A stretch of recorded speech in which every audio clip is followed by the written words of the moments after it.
माझे नाव सार्थक भोर. मी आपणासमोर dam overflow alert system हा प्रयोग सादर करणार आहे. कधी कधी डॅमचे पाणी ओव्हरफ्लो होते, त्यामुळे इलेक्ट्रिसिटी जनरेट होऊ शकत नाही.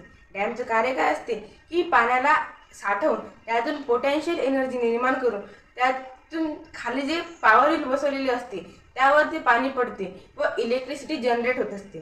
तर कधी कधी काय होते की डॅमचं पाणी हे ओव्हरफ्लो होते, म्हणजे डॅमच्या वरून पाणी वाहायला लागते.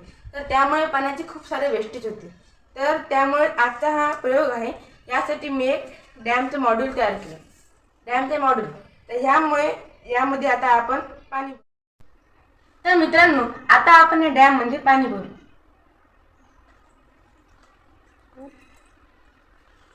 मित्रांनो, समजा आता आपण हे डॅम मध्ये पाणी भरतो, म्हणजेच हे डॅम हळूहळू भरायला लागला.